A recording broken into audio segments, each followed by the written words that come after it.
জুমার রাতে তাহাজ্জুদের সিজদায় একটি দোয়া পড়ে যা চাইবেন তাই পাবেন। আল্লাহ তাআলা আপনার সকল দোয়াগুলো কবুল করে নেবেন। মনে রাখবেন, জুমার রাত হচ্ছে এমন একটা রাত যে রাতে আল্লাহ তাআলা দোয়া কবুল করে থাকেন। বিশেষ করে জুমার রাত অনেকেই বোঝে না, মনে করে জুমার দিন গিয়ে যে রাতটা আসে সেটা হচ্ছে জুমার রাত। না, বৃহস্পতিবার দিন গিয়ে যে রাতটা আসে সেটাই হচ্ছে জুমার রাত। আপনি বৃহস্পতিবার সন্ধ্যার পর থেকেই আপনি বেশি বেশি করে দুরূদ শরীফ পড়বেন, কেননা এই রাতেই নবীজি সাল্লাল্লাহু আলাইহি সাল্লামের কাছে কিন্তু এই দুরূদগুলো পেশ করা হয়। এজন্য আপনি দুরূদ শরীফের আমল বেশি বেশি করবেন এবং জুমার রাতে অবশ্যই আপনি তাহাজ্জুদ নামাজ মিস করবেন না, কারণ এই রাতে আপনার দোয়া কবুল করা হবে।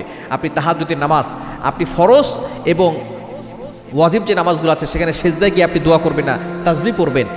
রাসূল সাল্লাল্লাহু যে দোয়াগুলো পড়ছেন সেগুলো পড়বেন। তবে নফল নামাজে আপনি বাংলায় দোয়া করতে পারেন। আপনি নফল নামাজে তাহাজ্জুদের নামাজ আপনি অবশ্যই পড়ে সেজদায় গিয়ে আপনি আল্লাহর একটা দোয়া আমাদেরকে শিক্ষা দিয়েছেন পবিত্র কোরআন কারীমের ছোট্ট একটি আয়াত। এটা পবিত্র কোরআনুল কারীমের 2 নম্বর পারা 10 নম্বর পৃষ্ঠা 10 নম্বর লাইন, সূরা বাকারা 201 নম্বর আয়াত।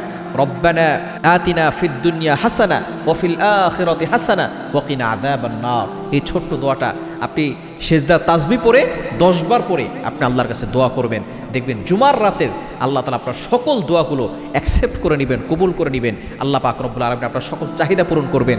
যারা বিপদে পড়ে গেছেন, অভাবে পড়ে গেছেন, কষ্টে পড়ে গেছেন, দোয়া কবুল হচ্ছে না, আপনি এই সময় দোয়া করলে আল্লাহ পাক রব্বুল আলামিন আপনার সকল দোয়াগুলো কবুল করে নেবেন।